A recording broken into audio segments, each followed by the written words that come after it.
Hi everyone, this is Gabriella Brancaccio from the University of Campania, Naples, Italy.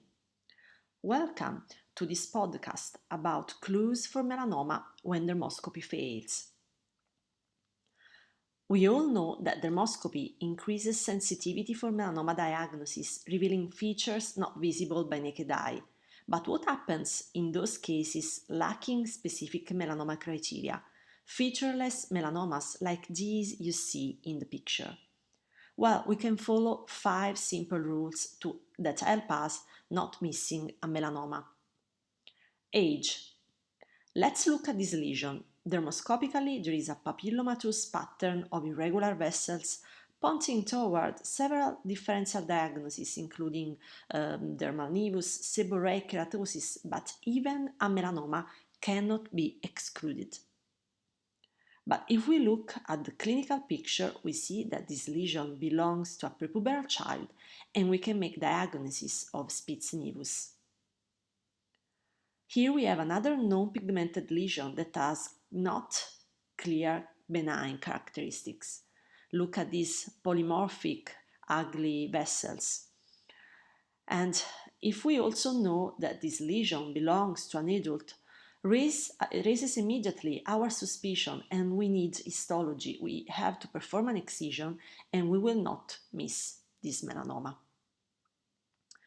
Sex. We know that the most frequent location of melanoma in females is the lower limbs. Here we have a clear-cut example of a melanoma located on the calf of a woman. Now let's look at this dermoscopically unsuspicious melanocytic lesion. We may miss this melanoma if we don't contextualize it, a solitary lesion on the leg of a middle-aged woman. Here another example. Maybe in this case, asymmetry and an atypical network may be considered as clues for the diagnosis of melanoma, but the clinical context helps us a lot. And again, another case of difficult to diagnose melanoma not left untreated thanks to this clinical clue. Location. The specific anatomic location of a lesion is another striking clinical clue. And there are some skin body areas in which differential diagnosis is more difficult. Let's think to flat facial lesions, which are extremely difficult to differentiate due to the absence of melanoma-specific criteria in virtually all very early lesions. This, for example, is a very difficult to diagnose in situ melanoma. So, what we can do to minimize the risk of missing a melanoma, we can apply a rule, a simple rule, the so-called inverse approach, that consists of searching first for 6 specific benign features. If none of these 6 benign features is clearly seen as prevalent pattern, a given lesion must be considered suspicious. So, if we see sharp demarcation, reticular lines, or fingerprints, or pigmented scales and rosettes, we can say that a lesion is benign. But none of these features is seen in the melanoma I showed you before. Another special location worth to mention is the nail, where 3 scenarios should be considered. First, let's look at the picture on the left.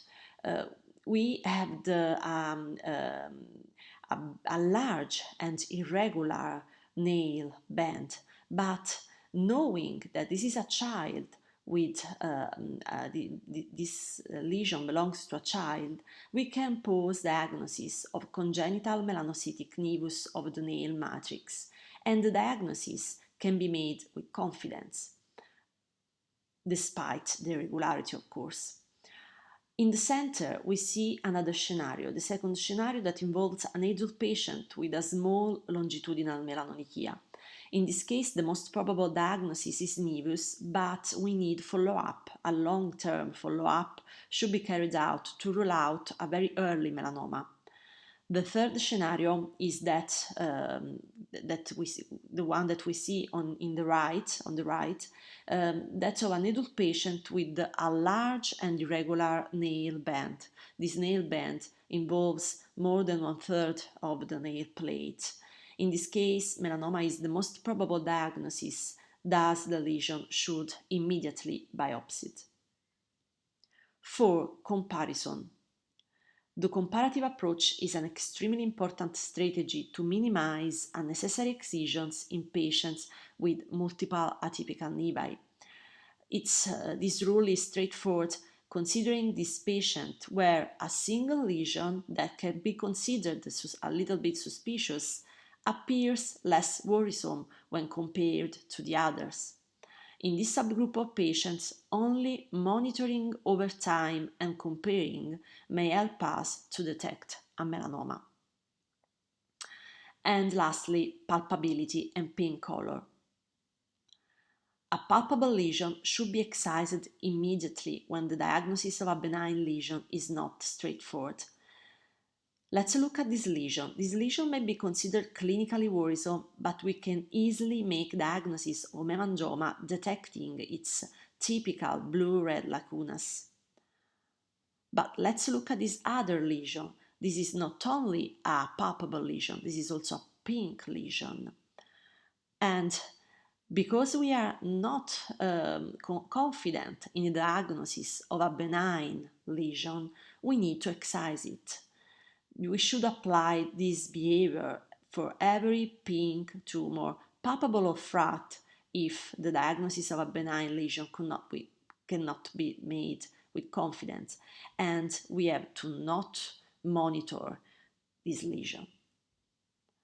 For more insight on the rules to apply in order to not miss a melanoma, I recommend you to read our article published on dermatology practical and conceptual. Thank you.